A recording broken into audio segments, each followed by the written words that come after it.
غدیر خم کی حدیث۔ اب میرے بھائیوں دل تھام کے، آج میں نے کئی ایسی باتیں کرنی جو میں نے ابھی تک کبھی بھی نہیں کی، کسی ویڈیو میں نہیں کی اور ایون اپنی نجی محفلوں میں بھی نہیں۔ کچھ باتیں ایسی بھی ہیں کیونکہ ظاہر ہے کہ اب محرم کا مہینہ، تو میں اس کو کھول کے پھر ذرا چیزوں کو بیان کر دوں۔ تو یہ 8 طریق میں 1 بائی 1 ڈسکس کروں گا۔ پہلے 2-3 ذرا ڈیٹیل سے ہیں، پھر ساتھ انشاءاللہ باقی وہی الفاظ ریپیٹ ہوں گے۔ غدیر خم کی حدیث کا پہلا طریق، صحیح مسلم میں انٹرنیشنل نمبر کے مطابق 4 طرق ہیں اس کے، 6225 سے لے کر 6228 تک سیدنا علی کے فضائل والے چیپٹر۔ اس کا جو پہلا طریق ہے، طرق کہتے ہیں جمع کو، طریق کہتے ہیں ایک، یعنی جو روایت کی سند چل رہی ہوتی ہے اس کو ہم کہتے ہیں اس طریقے سے آئی ہے، اس وے سے آئی ہے، اس چین سے آئی ہے۔ پہلی چین صحیح مسلم 6225،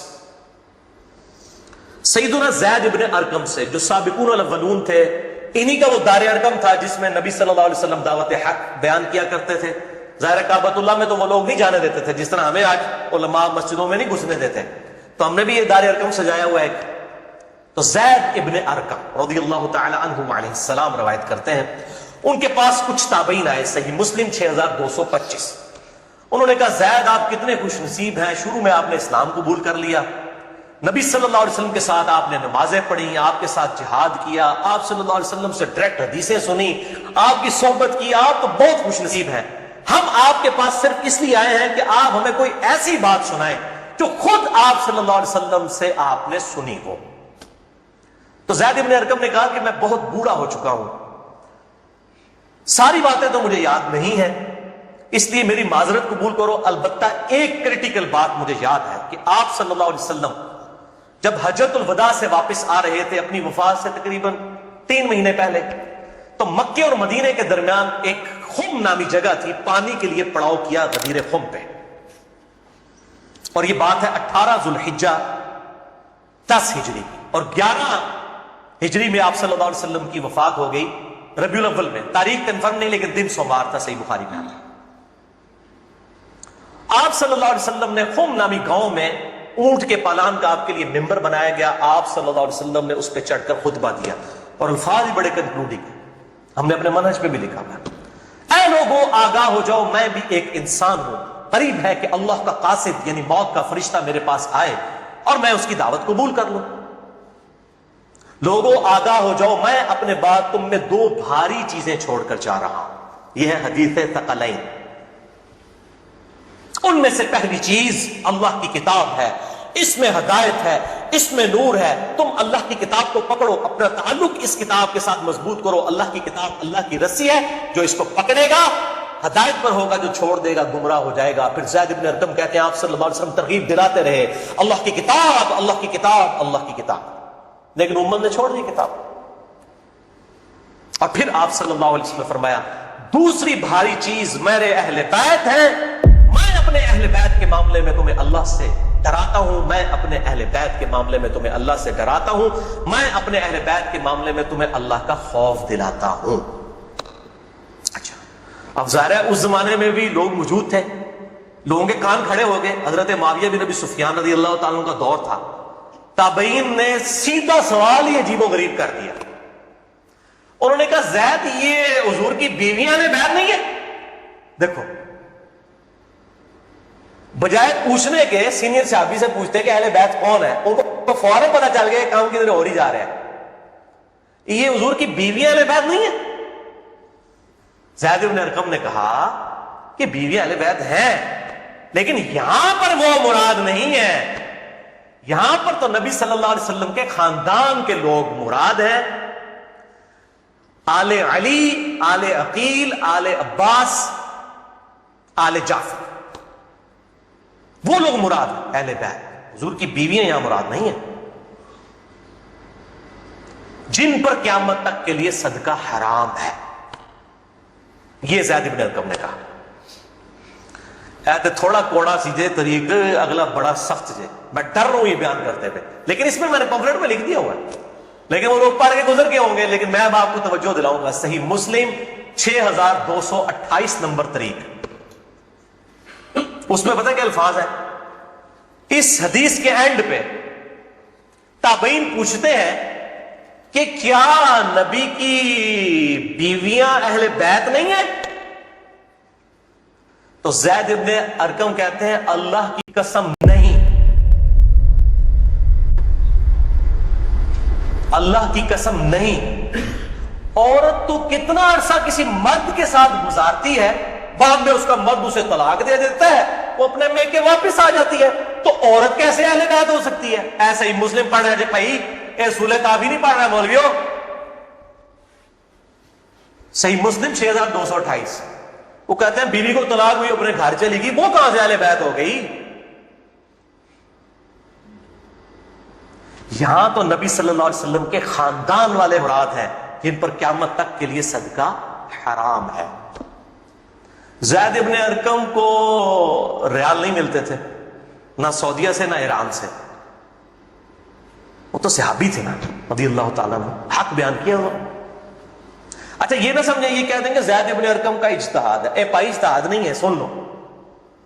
ایک معنوں میں اہل بیت بیویاں ہیں سورۃ الاحزاب آیت نمبر 33 کے تحت، لیکن یہ جس اہل بیت کے بارے میں اللہ سے ڈراتا ہوں ان کے ساتھ اس نے سلوک کرنا، یہ وہی لوگ تو ذبح ہوئے ہیں، آل عقیل ذبح ہوئے، آل جعفر ذبح ہوئے، آل عباس جعفر ہوئے، آل علی ذبح ہوئے، انہی کی اولادیں ذبح ہوئی ہیں نا۔ یہ 72 جو ہم شہدائے کربلا کہتے ہیں انہی کے بارے میں ڈرایا تھا جن کے بارے میں غیبی خبر دی گئی تھی کہ ان کے ساتھ امت برا سلوک کرے گی۔ اچھا یہ زید ابن ارقم کا اجتہاد نہیں ہے میرے بھائیوں، اس کی سپورٹ میں صحیح مسلم سے 2 مرفوع حدیثیں اپنے محبوب صلی اللہ علیہ وسلم کی حدیثیں بیان کرتا ہوں۔ سنیں پہلی حدیث انٹرنیشنل نمبر کے مطابق صحیح مسلم میں 6261 نمبر، اما عائشہ رضی اللہ تعالی عنہا وعلیہ السلام خود روایت کر رہی ہیں کہ ایک دن نبی صلی اللہ علیہ وسلم اس حال میں برآمد ہوئے کہ آپ صلی اللہ علیہ وسلم نے ایک کالے رنگ کی چادر اوڑھی ہوئی تھی جس پہ نقش و نگار بنے ہوئے تھے جیسا کہ اونٹ کے جاموں کے ہوتے ہیں، کالے رنگ کی منقش چادر اوڑھی ہوئی تھی۔ اتنے میں سیدنا حسن آئے، آپ صلی اللہ علیہ وسلم نے ان کو اپنی چادر کے نیچے لے لیا، پھر سیدنا حسین آئے، ان کو اپنی چادر کے نیچے لے لیا، پھر سیدہ فاطمہ آئی، ان کو اپنی چادر کے نیچے لے لیا، پھر سیدنا علی آئے، ان کو بھی اپنی چادر کے نیچے، ان چاروں کو لیا، اور 5ویں خود، جس سے 5 تن پاک کا ہم کانسیپٹ لیتے ہیں، 5 اس چادر کے نیچے لیا۔ سیدہ عائشہ کو نہیں لیا، پوائنٹ ٹو بی نوٹڈ، وہ راوی ہیں، وہ دیکھ نہیں ہے منظر، اور اما عائشہ دیکھ لیں کتنی منصف مزاج تھی، انہوں نے یہ روایت بیان کر دی، ورنہ کسی درجے میں اپنے بارے میں بھی سوچ سکتی تھی کہ مجھے نہیں لیا گیا، لوگ کل کو سوال کریں گے کہ آپ کو کیوں نہیں لیا گیا، آپ اہل بیت نہیں تھیں، یقیناً تھی، لیکن یہ والا معاملہ جو ہے وہ ایکسٹرا آرڈنری ہے، اسپیشل پروٹوکول ہے۔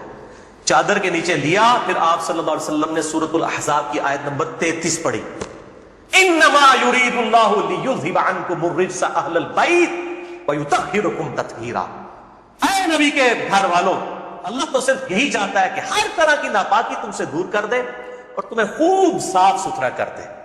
راویہ اما عائشہ ہے، خود چادر کے نیچے نہیں ہے، علی، حسن، حسین اور سیدنا علی، سیدہ فاطمہ ہے، اور نبی صلی اللہ علیہ وسلم 5ویں خود۔ تو زید ابن ارقم نے غلط بات نہیں کی ہے، ان کو یہ حدیثیں پتہ تھی۔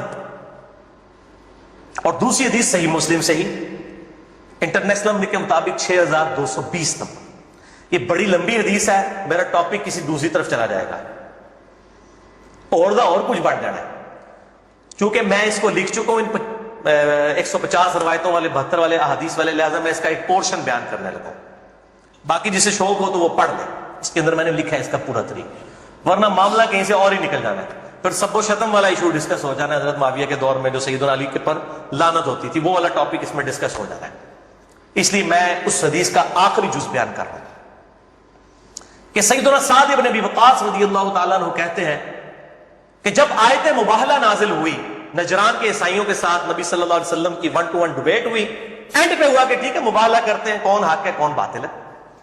سورہ ال عمران آیت نمبر 61 نازل ہوئی، فَقُلْ تَعَالَوْا نَدْعُوا أَبْنَاءَنَا وَأَبْنَاءَكُمْ وَأَنفُسَنَا وَأَنفُسَكُمْ وَنِسَاءَنَا وَنِسَاءَكُمْ وَأَنفُسَنَا وَأَنفُسَكُمْ، کہ نبی صلی اللہ علیہ وسلم کو کہا گیا کہ ان کو کہو اپنے بیٹوں کو لے آؤ، ہم بھی اپنے بیٹوں کو لے آتے ہیں، تم بھی اپنی عورتوں کو لے آؤ، ہم بھی اپنی عورتوں کو لے آتے ہیں، تم خود بھی آ جاؤ، ہم خود بھی آ جاتے ہیں، پھر اللہ کے حضور اوپن میدان میں دعا کرتے ہیں، جھوٹے پہ اللہ کی لعنت، اس کو مباہلہ کہتے ہیں، لیکن نہیں آئے۔ سعد ابن ابی وقاص کہتے ہیں کہ نبی صلی اللہ علیہ وسلم قرآن میں کیا حکم آیا تھا؟ اپنے بیٹوں کو لے کر آؤ، تو کس کو لے کے آئے؟ سیدنا حسن، سیدنا حسین، سیدنا علی، اور ساتھ کیا تھا؟ اپنی عورتوں کو لے کر آؤ۔ نبی صلی اللہ علیہ وسلم کی عورت کون تھی؟ سیدہ عائشہ، سیدہ حفصہ، باقی امہات المومنین، لیکن ان کو نہیں لائے، سیدہ فاطمہ کو لے کر آئے۔ پوائنٹ ٹو بی نوٹڈ، نازمیوں کے لیے تھک گئی۔ اگر آپ کو کہے اپنے گھر کی عورتوں کو لے آؤ تو سب سے پہلے بیوی لائی جاتی ہے۔ آیت مبارکہ میں بیوی نہیں آئی، سیدہ فاطمہ آئی ہے۔ اگلی گھر آپ سمجھتے ہو بھائی زید بن ارقم نے کیوں کہا؟ صحیح مسلم 6228 کہ بیوی تو خاوند کے ساتھ کافی عرصہ گزارتی ہے، جب طلاق ہو جائے تو وہ اپنے میکے واپس چلی جائے۔ حالانکہ نبی صلی اللہ علیہ وسلم نے کسی کو نہیں دی طلاق، لیکن اتنی ننگی بات اس لیے ان کو کرنی پڑی، اتنی سخت بات، تاکہ حق کھل کے بیان ہو۔ اور نبی صلی اللہ علیہ وسلم نے بھی آپ دیکھ لیں قرآن میں حکم تھا عورتوں کو لے کر آؤ، بیوی نہیں لے کے آئے، سیدہ فاطمہ کو ساتھ لے کے آئے۔ یہاں سے بھی پنجتن پاک والا کنسپٹ، یہ پاک والا وہ معصومیت والا عقیدے کی میں بات نہیں کر رہا، اہل سنت کا جو عقیدہ ہے، منہج ہے، اس کی بات کر رہا ہوں۔ لہٰذا سیدنا زید ابن ارقم رضی اللہ تعالیٰ عنہ کی تشریح بالکل درست ہے۔ تیسرا طریق امام ابن ابی عاصم کی کتاب السنہ 1158 نمبر حدیث ہے، سیدنا علی رضی اللہ تعالیٰ عنہ خود راوی ہیں کہ غدیر خم پہ آپ صلی اللہ علیہ وسلم نے صحابہ کو جمع کر کے کہا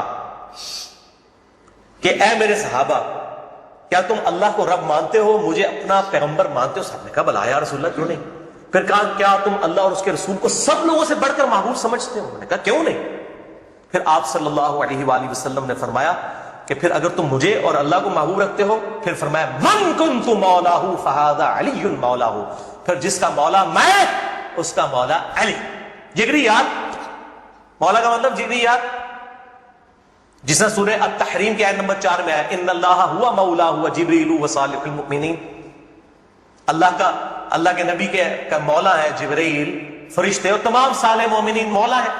نبی صلی اللہ علیہ وسلم ان کے مولا ہے، وہ ان کے دلی محبوب ہے۔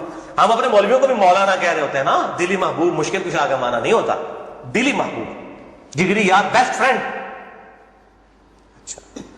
چوتھا طریق سنن نسائی الکبریٰ میں انٹرنیشنل نمبر کے مطابق 8478 سیدنا ابو طفیل عامر بن واصلہ رضی اللہ تعالیٰ عنہ، یہ وہ صحابی ہیں جو سب سے آخر میں فوت ہوئے ہیں 110 ہجری میں، نبی صلی اللہ علیہ وسلم کی وفات کے بعد 100 سال تک زندہ رہے ہیں۔ ابو طفیل عامر بن واصلہ جنگ جمل صفین نہروان میں سیدنا علی کے ساتھ رہے، کدھر 37 ہجری میں جا کے جنگ جمل صفین ہو رہی ہے اور کدھر 110 ہجری میں یہ فوت ہوئے ہیں، اور ان کی حدیثیں نبی صلی اللہ علیہ وسلم سے بھی روایت ہیں اور سیدنا علی سے بھی انہوں نے کئی حدیثیں روایت کی ہیں۔ وہ کہتے ہیں کہ کھلے میدان میں سیدنا علی رضی اللہ تعالیٰ عنہ نے، یہ صفین کا ہی موقع تھا، پبلک کو جمع کیا، اپنے ماننے والوں کو جو ساتھ تھے، شیعان علی، شیعہ کا مطلب ہے گروہ کے بندے، تو پھر ان سے وہ حدیث بیان کی کہ ذرا مجھے بتاؤ نا کہ تم لوگوں نے نبی صلی اللہ علیہ وسلم سے یہ حدیث سنی تھی؟ تو کئی لوگ گواہی کے لیے کھڑے ہو گئے، پھر وہ پوری حدیث بیان کی جو آپ صلی اللہ علیہ وسلم فرمایا النبی اولا بالمؤمنین من انفسہم، نبی صلی اللہ علیہ وسلم مومنین کی جانوں پر ان کی جانوں سے بڑھ کر حق رکھتے ہیں، اور نبی کی بیویاں امت کی مائیں ہیں۔ اس آیت کے تحت اے صحابہ کرام، اے میرے امتیوں، کیا تم مجھے سب سے بڑھ کر محبوب رکھتے ہو؟ سب نے کہا بلا یا رسول اللہ۔ پھر آپ صلی اللہ علیہ وسلم نے مولا علی کا ہاتھ پکڑا، یوں بلند کیا صحابہ میں اور کہا من کنت مولاہ فہذا علی مولاہ، پھر جس کا جگری یار میں اس کا جگری یار علی بھی ہونے چاہیے۔ ہاتھ پکڑ کے۔ اچھا ابو طفیل عامر بن واصلہ کہتے ہیں یہ حدیث جب میں نے سیدنا علی سے سنی تو میں ہل گیا، میرے دل میں قلق تھا کہ نبی صلی اللہ علیہ وسلم نے اتنی بڑی بات کی حضرت علی کے بارے میں، اور صحابہ کرام نے رضوان نے گواہی دی، اس میں آگے الفاظ یہ موجود ہیں کہ اس میں ہی الفاظ موجود ہیں کہ آپ صلی اللہ علیہ وسلم نے اسی حالت میں کہا اے اللہ جو علی سے محبت رکھے اس سے محبت رکھ، جو علی سے دشمنی رکھے اس سے تو بھی دشمنی رکھ۔ یہ بہت بڑی بات ہے۔ ابو طفیل کہتے ہیں میں نے کہا یہ حدیث میں کہتے ہیں میں باہر نکلا, میں نے کہا سب سے سینئر صحابی شروع کے مسلمان ہیں زید ابن ارقم. وہ تو پہلے ہی تیار بیٹھے ہیں زید ابن ارقم. وہ تو ہم کو لے گا نہیں زید ابن ارقم کون ہے, تو ہم جماعت اسلامی نے اسکول بھی نہیں دار ارقم بولن گے, تو دار ارقم انہی کے نام پہ رکھے ہوئے, کیونکہ دار ارقم سب سے پہلا گھر تھا جہاں نبی صلی اللہ علیہ وسلم دعوت توحید کیا کرتے تھے. زید ابن ارقم کے پاس گئے, ان کا زید آپ تو سابقون الاولون میں سے ہے, مجھے بتایا حضرت علی نے یہ حدیث بیان کی ہے اور اتنے لوگوں نے گواہی دی ہے, اور انہوں نے کہا تو کیا بات کرتا ہے, میں نے تو خود نبی صلی اللہ علیہ وسلم سے یہ حدیث سنی ہوئی ہے, من کنت مولا فہذا علی مولا, اور اے اللہ اس سے محبت رکھ جو علی سے محبت رکھے, اس سے دشمنی رکھ جو علی سے دشمنی رکھے. یہ وہ حصہ ہے جس کا ابن تیمیہ نے انکار کیا ابن حج السنہ میں. پھر شیخ البانی نے پھر صفوں کے صفحے کالے کیے ہیں کہ ابن تیمیہ میں جلد بازی کی عادت تھی اور مبالغہ آرائی تھی. سلسلہ احادیث صحیحہ 2223 نمبر حدیث کے کانٹیکسٹ میں شیخ البانی نے سخت گرفت کی. اچھا, پانچواں طریق صحیح مسلم میں 3713 ہے, جامعہ ترمذی میں 3713. پانچواں طریق من کنت مولاه فهذا علی مولاه, زید ابن ارقم سے جابر بن عبداللہ سے رضی اللہ تعالی عنہ. چھٹا طریق مسند احمد میں ہے انٹرنیشنل نمبر کے مطابق 19321 جلد 4 صفحہ 370 پر, کہ سیدنا علی نے جب پوچھا گواہی دو گے اس حدیث کی غدیر خم کی, تو 30 صحابہ وہاں پر کھڑے ہوئے, اور باقی پوری حدیث وہی ہے سنن نسائی الکبریٰ والی, کہ اے اللہ اس سے محبت رکھ جو علی سے محبت رکھے, اس سے دشمنی رکھ جو علی سے دشمنی رکھے. تو ہمیں تو بڑا فخر ہے, ہم تو علی سے نہ صرف محبت رکھتے ہیں, علی کے دشمنوں کو للکار رہے ہیں الحمدللہ. تو اللہ تعالیٰ اسی عمل کے سبب, اس عمل کا وسیلہ اللہ کے حضور پیش کرتے ہیں کہ اللہ تعالیٰ ہمیں محبوب رکھے, آمین. بھائی یہ غدیر خم پہ آپ صلی اللہ علیہ وسلم نے خطبہ کیوں دیا, اس کی میں نے حکمت کئی لیکچرز میں بیان کی, یہاں میں بھی بیان کر دوں. یہ آپ خطبہ حجۃ الوداع میں بھی دے سکتے تھے, وہ روایتیں ضعیف ہیں. غدیر خم اس موقع پر پہنچ کر سب لوگ عرب کے جا چکے تھے سوائے اہل شام کے اور اہل مدینہ کے, اور اہل شام صفین میں سیدنا علی کے خلاف کھڑے ہوئے, اور اہل مدینہ میں جو کچھ لوگ تھے انہوں نے اہل مدینہ کے ساتھ زیادتی کی, کچھ ان کے ساتھ زیادتیاں ہوئی. اہل مدینہ اور اہل شام کو اصل میں ڈرایا گیا, کیونکہ واقعہ حرہ میں اہل مدینہ کے ساتھ ظلم کیا یزید نے, اور صفین میں جو ہے وہ حضرت معاویہ جو فوج لے گئے وہ شامیوں کی تھی. اس لیے نبی صلی اللہ علیہ وسلم نے حضرت علی کے بارے میں یہ کریٹیکل حدیث وہاں پر بیان کی, تاکہ شامیوں کو اور اہل مدینہ کو ڈر سنا دیا جائے. یہ اس کی ٹیکنیکل ریزن تھی, یہ کوئی خلافت والا معاملہ نہیں تھا. وہ تو بخاری اور مسلم کی متفق علیہ حدیث ہے, صحیح بخاری میں 4460 نمبر حدیث ہے. سیدنا طلحہ نے جب پوچھا عبداللہ ابن ابی اوفا سے کہ بتائیے کیا نبی صلی اللہ علیہ وسلم نے اپنا وصی کسی کو بنایا, انہوں نے کہا کسی کو نہیں بنایا, آپ نے ہمیں قرآن پر چلے رہنے کی وصیت کی تھی. یہ جو وصی رسول والا ایشو ہے یہ اجماع صحابہ ہے, میں نے پورا لیکچر ریکارڈ کروا دیا ہے, مسئلہ نمبر 55B, وصی رسول کون ہے اور حدیث قرطاس کا تحقیقی جائزہ. وصی رسول نہ سیدنا ابو بکر ہے نہ سیدنا علی ہے, بلکہ قرآن حکیم ہے. سیدنا ابو بکر کی جو خلافت اسٹیبلش ہوئی وہ اجماع صحابہ تھا رضی اللہ عنہم اجمعین وعلیہم السلام. یہ سارے طریق میں جتنے بیان کر رہا ہوں نا, یہ آپ کو مل جائیں گے سلسلہ احادیث صحیحہ میں 1750 نمبر شیخ البانی کے, اور 2223 میں. سیکنڈ لاسٹ ترک 7واں المستدرک للحاکم میں انٹرنیشنل نمبر کے مطابق 4711 زید ابن ارقم سے. یہ بڑے خطرناک الفاظ ہیں. زید ابن ارقم, ڈر جاؤ زید ابن ارقم کرو, جڑی روایتیں انہوں نے بیان کی تھی. زید ابن ارقم کہتے ہیں کہ نبی صلی اللہ علیہ وسلم نے فرمایا تھا غدیر خم پر کہ میں اپنے بعد 2 بھاری چیزیں چھوڑ کر جا رہا ہوں, قرآن اور اہل بیت. یہ قیامت تک اکٹھے رہیں گے, یہاں تک کہ حوض کوثر پہ آ کے مجھ سے ملاقات کریں گے, قرآن اور اہل بیت. یہ حوض کوثر میں ملاقات کر کے کیا لینا ہے انہوں نے؟ بخاری اور مسلم کی حدیث ہے, انصار تم پر ظلم ہوگا, صبر کرنا یہاں تک کہ حوض کوثر پہ مجھے آ کے ملنا. بخاری مسلم میں حدیث ہے, انصار کی محبت ایمان کی علامت ہے. انصار پہ ہی تو ظلم کیا گیا. واقعہ حرہ کیوں ہوا تھا؟ قتل حسین کے بعد انصار کی اولاد نے بیعت یزید کی توڑ دی تھی, اسی وجہ سے اس کو غصہ آیا.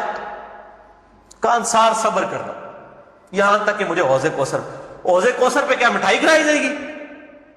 نہیں. بخاری اور مسلم کی متفق علیہ حدیث ہے, میرے حوض کوثر پہ کچھ لوگ آئیں گے اور میں کہوں گا اصحابی اصحابی, یہ تو میرے صحابہ ہیں. ایک روایت میں اسیحابی اسیحابی, تو میرے ساتھی ہیں, میرے صحابی ہیں. یہ کیا کرتے ہیں، جس طریق میں آتا ہے نا امتی امتی، وہ نکال کے تو بریلوی تو بندیوں کے اوپر لگانا شروع کر دیتے ہیں. اور صحابی لکھے نا مکتبۃ شاملہ میں، بخاری مسلم میں کھل جائیں گے. تو آپ صلی اللہ علیہ وسلم فرماتے ہیں کہ میں جب ان کو حوض کوثر سے پلانے لگوں گا، میرے ان کے درمیان ایک دیوار کھڑی کر دی جائے گی، اور مجھے کہا جائے گا اللہ کے نبی آپ کو نہیں پتا آپ کی وفات کے بعد یہ لوگ دین سے الٹے قدم پھر گئے تھے، انہوں نے دین میں بدعتیں جاری کر. فرماتے ہیں میں کہوں گا سحقا سحقا لمن غیر بعدی، سحقا سحقا لمن بدل بعدی. ان پر پھٹکار ہو جنہوں نے میری وفات کے بعد میرا دین بدل دیا، جنہوں نے میری وفات کے بعد میرے دین میں تغیر کر دیا. اب یہ ایک اور پنڈورا باکس ہے، اس کو بھی میں یہاں پر کلوز کرتا ہوں. جسے شوق ہو میری زندگی کا اہم ترین لیکچر، مسئلہ نمبر 96، عظمت صحابہ، رد المنافقین اور سنی شیعہ کے اختلاف کا تحقیقی جائزہ، اہل سنت پاک.com پر جو ہے وہ دیکھ لیں. ہر ایک چیز میں سے ایک جن برآمد ہوتا ہے. 8واں طریق اس سے ریلیٹڈ ہے، غدیر خون کا تو نہیں لیکن ریلیٹڈ ہے، اس لیے میں نے اس کو بیان کرنا ضروری سمجھا. المستدرک للحاکم میں انٹرنیشنل نمبر کے مطابق 4628. اس جگہ میں حدیثیں بیان کر رہا ہوں. شیخ البانی، شیخ زبیر علی زئی، امام ذہبی، امام حاکم رحمہم اللہ اجمعین، تمام نے ان کی تصحیح کی ہوئی ہے. میں کو کار بیگ نہیں، میں عالم زئی حدیثیں بیان کر رہا نا جو قواعد اللہ سناوری کرتا ہے، تے پائی جی تو 10 گھنٹے نا مکڑ حدیثیں، میں صرف صحیح حدیثیں بیان کر رہا ہوں جن کے اوپر اتفاق ہے سب. یہ حدیث بھی بڑی اہم حدیث ہے. ابو ذر غفاری کا غلام تھا ایک ابو ثابت، وہ کہتے ہیں میں جنگ جمل کے بعد حضرت ام سلمہ ہماری جو ماں ہے جو آخر میں فوت ہوئی واقعہ کربلا کے بعد بھی، ام سلمہ ام المؤمنین رضی اللہ تعالی عنہا و علیہ السلام، کہتے ہیں میں ان کو ملنے گیا. اماں نے پوچھا، اماں ام سلمہ ہوتے اگر میں لیکچر دیا نا بنو امیہ کے خلاف جتنی حدیثیں ہیں نا، جتنی حدیثیں ممبروں پہ لعنت کرنے والے کے خلاف، سیدنا علی کو گالیاں دینے والوں کے پر عتاب، سب کی سب ام سلمہ سے ہیں. ام سلمہ پہ اگر ایک میں پورا لیکچر دے سکتا ہوں کہ انہوں نے جو بنو امیہ کے خلاف حدیثیں روایت کی، ام سلمہ نے، نبی صلی اللہ علیہ وسلم کی بیوی. ایک بریلوی دیوبندی الحدی شیعہ نہیں تھی بھائی، نبی صلی اللہ علیہ وسلم کی بیوی تھی. یہاں پر بھی ام سلمہ کو وہ تابعی کہتا ہے میں تو جمل سے آیا ہوں. تو انہوں نے پوچھا کہ بتائیے جنگ جمل میں کیا حال ہوا. ان کا اماں میں جنگ جمل میں جو ہے وہ سیدنا علی کا ساتھی تھا. اچھا، کہتے ہیں لیکن صبح کے وقت جب میں نے اپنے مخالف لشکر میں سیدہ عائشہ کو دیکھا تو میرا دل ڈولنے لگ پڑا کہ یہ ٹھیک ہے یہ وہ. حالانکہ وہ تو کتنی حدیثیں ہیں کہ میری ایک بیوی پہ ہوپ کے کتے بھونکیں گے. حدیث ہوپ پہ پورا باب شیخ البانی نے باندھ دیا، میں نے 72 حدیثوں میں نقل کیا. سیدہ عائشہ پہ کتے بھونکے، اس کے بعد پوری زندگی روتی تھی. وہ تو ابن زبیر ان کو آگے لے گئے، اس کے بعد سیدنا علی نے ان کو معاف بھی کیا. اور ایک الگ سے ایک ٹاپک ہے، مسئلہ 101 میرا دیکھ لیں. بہرحال سیدہ عائشہ رضی اللہ تعالیٰ عنہ کو دیکھا دل ڈگمگا گیا. کہتے ہیں پھر میں نے جب ظہر کی نماز پڑھی تو اللہ نے میرے دل کو مضبوط کر دیا کہ نہیں علی حق پر ہے. تو ہم نے جنگ کی اور ظاہر ہے کلین سویپ ہوا، سیدنا علی جنگ جیت گئے. تو ام سلمہ نے پتہ کیا کہا، انہوں نے یہ نہیں کہا کہ یہ مشاجرات صحابہ مجھ سے کیوں ڈسکس کر رہے ہو، دو ہی ٹھیک نے. انہوں نے کہا ابو ثابت تو نے بڑا ہی اچھا کام کیا، میں حضور کی بیوی ہوں، میں نے خود نبی صلی اللہ علیہ وسلم سے یہ بات سنی تھی کہ قرآن اور علی یہ قیامت تک ساتھ رہیں گے یہاں تک کہ یہ مجھے حوض کوثر پہ آ کر ملے. اس سے مراد کہ حضرت علی زندہ رہیں گے، مراد یہ ہے کہ علی کا جو سٹانس ہے اور قرآن یہ ساتھ ہے، تو علی اور قرآن ساتھ رہیں گے یہاں تک کہ حوض کوثر پہ آ کے مجھے ملے. اوتھے نازمیاں دی لگے گی پھینٹی، حوض کوثر سے تم ملن گے تو پھر یہی کچھ ہوئے گا نا. سحقن سحقن لمن غیر بعد، وہاں پہ یہ ہوگا. اچھا، تو یہ الحمدللہ سارے طریق مکمل ہوئے. آخر میں 3 حدیثیں بیان کر کے اس کو کنکلوڈ کرتا ہوں. المستدرک للحاکم میں صحیح سند کے ساتھ 4717 نمبر حدیث ہے. ایک طریق شیخ البانی، شیخ زبیر علی زئی دونوں نے صحیح کہا، امام حاکم، امام ذہبی نے موافقت کی کہ آپ صلی اللہ علیہ وسلم نے فرمایا اللہ کی قسم ہم اہل بیت کے ساتھ جو بغض رکھے گا اللہ تعالیٰ اسے ضرور دوزخ میں داخل کرے گا. کہتے ہیں یزید کا معاملہ اللہ پہ چھوڑیں، امام ذہبی نے لکھا ہے کہ سب سے بڑا ناسبی یزید تھا، اللہ پہ چھوڑے. بغض نہیں تھا، جو ممبروں پر لعنت کرواتے تھے بغض نہیں تھا. یہ پتہ نہیں کیڑی ایکویشن ہے. تو جھوٹا دفاع کرتے ہیں بنو امیہ کا. اور اسی کا طریق ہے 4712 نمبر اور سلسلہ حدیث صحیحہ میں 2488 شیخ البانی لے کر آئے ہیں. یہ بہت خطرناک ہے. آپ صلی اللہ علیہ وسلم نے فرمایا اگر کوئی شخص پوری زندگی حجر اسود اور مقام ابراہیم کے درمیان نمازیں پڑھتا رہے اور روزانہ روزہ رکھے اور اس حال میں مرے کہ اس کے دل میں بغض اہل بیت ہے, اللہ کی قسم ضرور دوزخ میں ڈال دیا جائے گا. وہ توڑیاں روایت آنا کس کام دیا نے بھائی, توڑیاں پکڑیاں کس کام دیا نے؟ اگر بغض اہل بیت ہے, بھاڑ میں گیا سعودیہ کا پیسہ, بھاڑ میں گیا ایران کا پیسہ, اپنی آخرت کی فکر کرو کہ نا خوش کر دے گا تسی اللہ دے بندے ہو یہاں کرو. دوسری حدیث امیر المؤمنین سیدنا ابو بکر الصدیق رضی اللہ تعالی عنہ علیہ السلام کا قول صحیح بخاری میں حضرت حسین والے چیپٹر میں ہے, نبی صلی اللہ علیہ وسلم کی بیویوں والے چیپٹر میں نہیں ہے. امام بخاری کو پتا سی کہ اہل بیت کون ہے, اسپیشل اہل بیت کون ہے اور یوزول اہل بیت کون ہے. امام بخاری حضرت حسین والے چیپٹر میں اس کو لے کے ہیں 3751. سیدنا ابو بکر صدیق رضی اللہ تعالیٰ عنہ علیہ السلام کہتے ہیں کہ محمد صلی اللہ علیہ وسلم کی محبت کو اہل بیت کی محبت میں تلاش کرو. یہ ابو بکر صدیق کا فتویٰ ہے, رفع دین میں تلاش نہ کرو. محمد صلی اللہ علیہ وسلم کی محبت کو اہل بیت کی محبت میں تلاش کرو, اور اہل بیت کو حضرت حسین والے چیپٹر میں لے کے آئے 3751. اور آخری حدیث صحیح مسلم میں وہ ریپیٹ کر لیں 240 نمبر کتاب الایمان میں سیدنا علی کہتے ہیں اس اللہ کی قسم کہ جس نے دانے کو پھاڑ کر اس میں سے اناج اگایا اور ہر مخلوق کو پیدا کیا, نبی امی نے مجھ سے عہد لیا تھا کہ اے علی تجھ سے صرف مومن ہی محبت کرے گا اور تجھ سے بغض صرف منافق ہی رکھے گا. اب محبت علی کا یہ مطلب نہیں ہے کہ غلوف کرے, یہ مشکل کشا ماننا شروع کر دیں. مراد یہ کہ جو ان کے صحیح جتنے بھی فضائل آئے ہیں ان کو مانا جائے الحمدللہ, اور ان کے دشمنوں سے دشمنی رکھی جائے. یہ بھائیو اب آج کی گفتگو کنکلوڈ ہوئی. میں آخر میں پھر وہی کہوں گا کہ یہ میرا جو ریسرچ پیپر ہے 5B واقعہ کربلا کا حقیقی پس منظر 72 صحیح الاسناد حدیث کی روشنی میں, اسے ضرور پڑھیں. اہل سنت پاک.com سے research paper number 5B download کریں.